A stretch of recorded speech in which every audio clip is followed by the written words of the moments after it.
Tout d'abord, suite à la pose du diagnostic, il faut savoir réaliser une consultation d'annonce.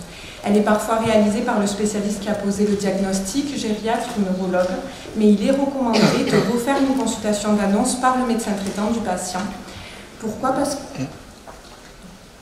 que cela va permettre de faire une consultation d'annonce graduelle qui peut être vraiment progressive sur plusieurs consultations afin d'adapter le discours à l'acceptation progressive de la maladie par le patient et par ses aidants.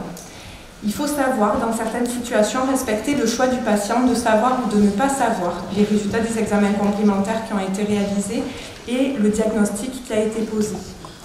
Effectivement, il est recommandé, comme il en a parlé le professeur Letrial, de savoir parler de personnes de confiance et de directives anticipées et en parler assez tôt dans la maladie puisqu'on sait que rapidement ces patients vont parfois être en difficulté pour exprimer leur volonté et donc il faut essayer, si possible, de leur faire réaliser des directives anticipées. Le but de cette consultation d'annonce, c'est la réalisation d'un plan d'aide et de soins. Ce plan d'aide et de soins il doit être fait de manière concertée avec le patient et avec ses aidants.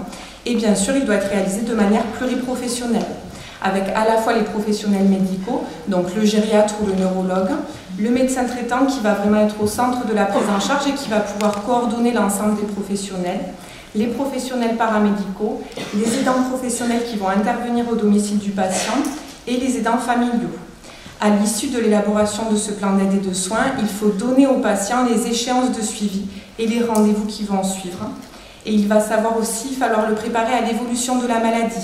À la fois ne pas anticiper sur les difficultés futures, mais ne pas minimiser non plus l'évolution de la maladie si le patient et ses aidants souhaitent savoir. Pour ce temps, qui est souvent long, il a été mis en place une cotation spécifique, c'est la visite longue qui est cotée à 60 €. Alors on ne peut pas l'utiliser si on fait ces consultations au cabinet, mais dans tous les cas, pour des patients qui sont atteints de troubles cognitifs, il est toujours intéressant d'aller faire une visite au domicile. C'est vraiment une des particularités de la médecine générale et ça permet de voir le patient dans son environnement, de voir est-ce que le domicile va être adapté ou est-ce qu'il va falloir adapter le domicile. Donc c'est toujours intéressant de faire une visite au domicile au début. À l'issue, on va pouvoir du coup mettre en place une prise en charge spécifique. Donc les traitements médicamenteux, vous savez qu'on n'a plus rien de disponible en médecine de ville, il n'y a donc plus que les protocoles de recherche qui nécessitent l'orientation vers des centres mémoire et qui se font essentiellement au stade précoce de la maladie. Bien sûr, la révision de l'ordonnance, donc on va essayer de supprimer au maximum les traitements qui sont à risque de confusion, entre autres les anticholinergiques. La mise en place des mesures non médicamenteuses avec la stimulation cognitive, on l'a vu un peu dans la pièce de théâtre, c'est ce qui est recommandé. Ça peut se faire soit dans des ateliers de groupe avec des ateliers mémoire, soit dans les accueils de jour, aussi souvent ils ont de la stimulation cognitive. Et bien sûr, ça peut se faire au domicile du patient. Donc on peut leur conseiller de faire des sudoku, des mots croisés. Il y a aussi des petites applications de stimulation cognitive sur les téléphones. Bien sûr, il faut garder une vie sociale active pour entretenir la parole. Et il faut conseiller d'avoir une bonne hygiène de vie avec une activité physique régulière et de surveiller l'alimentation. Cette hygiène de vie, ça va aussi permettre de prévenir les complications. Donc dans les complications, on a bien sûr les troubles de la marche avec le risque de chute, d'où la nécessité de maintenir une activité physique qui va aussi permettre de prévenir l'apparition d'une sarcopénie. Le risque de dénutrition en faisant attention à l'alimentation et nous en tant que médecins généralistes en pesant régulièrement nos patients qui sont suivis pour des troubles cognitifs pour dépister au plus tôt l'apparition d'une dénutrition et les troubles du comportement, j'y reviendrai après. La prise en charge, elle repose aussi sur la prévention du déclin fonctionnel. Le déclin fonctionnel, il est inéluctable dans les pathologies neurodégénératives. Donc on va avoir deux objectifs principaux. Ça va être de renforcer les compétences qui sont préservées et d'adapter la vie quotidienne aux compétences qui ont été perdues. Pour cela, il faut réaliser une évaluation multidimensionnelle. Elle peut se réaliser dans plusieurs cadres, soit dans le cadre d'une évaluation gériatrique standardisée, qu'on va pouvoir faire maintenant en ville, entre autres dans des MSP, avec des protocoles de délégation de tâches.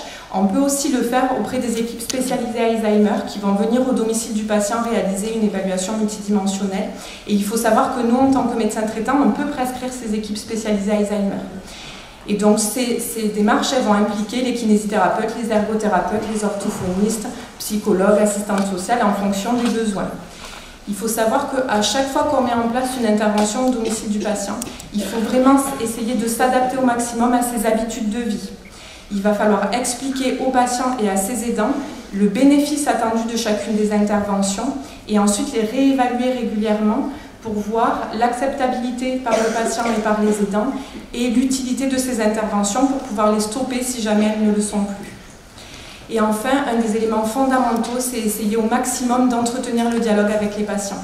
C'est-à-dire que parfois, les consultations, quand elles se font en présence de l'aidant, on a tendance à s'adresser toujours à l'aidant. Alors qu'il faut d'abord essayer de recueillir le choix du patient et de s'adresser directement à lui. Et bien sûr, quand c'est plus possible, discuter aussi avec l'aidant. Notre rôle, ça va être du coup d'accompagner le patient dans les différentes étapes de la maladie qui, comme on l'a vu, s'aggravent petit à petit. Donc pour cela, on va réaliser d'abord sur le plan médical un bilan mnésique tous les 6 mois. Pour le suivi, c'est le minimum SPED qui est recommandé, donc ce qui est relativement simple à faire pour nous. Et bien sûr de réaliser aussi une évaluation fonctionnelle. L'ADL une fois qu'il y a une perte d'autonomie, mais surtout l'IADL qui permet d'évaluer les activités instrumentales. Donc ça va nous permettre de voir est-ce que le patient va être capable encore de gérer son quotidien, est-ce qu'il va être capable de passer des coups de téléphone, de gérer son budget, de gérer ses papiers, et du coup d'anticiper sur la mise en place d'aide au domicile et aussi de mesures de protection quand cela devient nécessaire. Ensuite, il va falloir prendre en charge les complications. Je ne reviendrai pas sur la dénutrition et le risque de chute qu'on a vu, mais comme on l'a vu, il peut y avoir dans l'évolution de la maladie l'apparition de troubles du comportement qui sont souvent très invalidants. Je ne vais pas avoir le temps de vous parler des traitements de ces troubles du comportement, mais je vous rappelle que de plus en plus, il y a une place pour la téléexpertise, avec beaucoup de centres mémoire qui mettent en place des téléconsultations pour pouvoir réaliser des téléconsultations avec le patient à son domicile et du coup de pouvoir vraiment adapter les traitements aux comportements qui vont poser problème. Et enfin, quand on passe dans des situations complexes, soit dès le départ de la maladie, parce qu'on manque d'aidants familiaux et que les patients sont isolés, soit dans l'évolution de la maladie, parce que les troubles du comportement deviennent envahissants, parce qu'on a des difficultés de traitement, on peut faire appel aux Mayas qui vont vraiment prendre en charge ces situations complexes. Bien sûr, il faut penser à l'accompagnement de l'aidant. Sur le plan médical, ça veut dire rechercher le retentissement du rôle d'aidant. À la fois sur le plan social, il faut se méfier entre autres sur les aidants qui sont relativement jeunes quand c'est les enfants de patients atteints de troubles cognitifs. Comme on l'a vu, c'est des personnes qui ont souvent une vie professionnelle, qui ont souvent des enfants en bas âge dont il va falloir s'occuper et qui en plus vont s'occuper de leurs parents. Le retentissement psychologique et le retentissement médical, puisqu'on sait que les aidants sont beaucoup plus à risque de syndrome dépressif, d'événements cardiovasculaires et d'autres pathologies.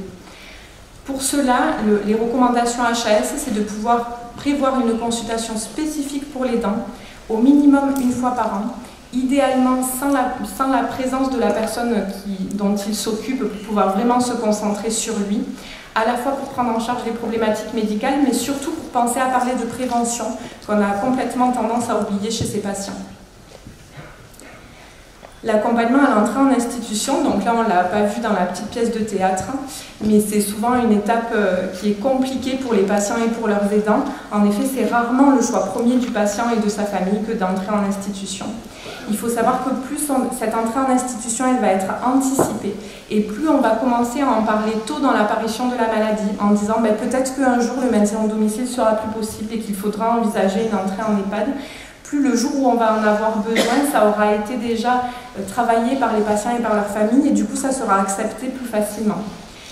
Il faut bien sûr porter une attention particulière à ce moment-là parce que c'est un nouvel environnement qui va nécessiter une adaptation de la part du patient et donc on sait qu'il peut y avoir des altérations au moment de l'entrée en EHPAD et c'est aussi à risque pour les aidants qui sont souvent surinvestis dans leur relation d'aide aux patients qui leur prend beaucoup de temps et donc quand le patient rentre en EHPAD, ils ont une espèce de vide et du coup c'est à ce moment-là que peuvent parfois apparaître les syndromes dépressifs et les complications médicales. Et enfin, l'accompagnement au stade sévère et très sévère de la maladie. Donc petit à petit, on va essayer d'alléger la prise en charge pour revenir aux besoins fondamentaux, respecter la dignité de la personne et privilégier le confort.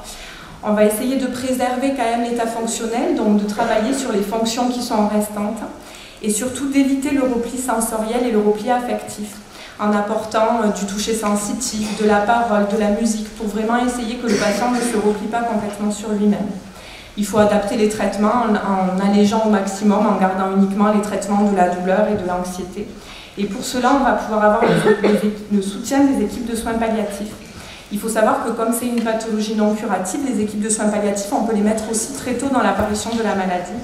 Et bien sûr, après les solliciter au moment où on en a besoin. Elles vont aussi constituer parfois un soutien pour les équipes, entre autres en EHPAD, et elles peuvent aussi nous apporter des conseils. Et bien sûr, ensuite, il va falloir penser à l'accompagnement du deuil, entre autres pour les aidants, pour qui c'est une étape compliquée, et c'est aussi notre rôle de les suivre encore ensuite. Et je vous remercie pour votre écoute.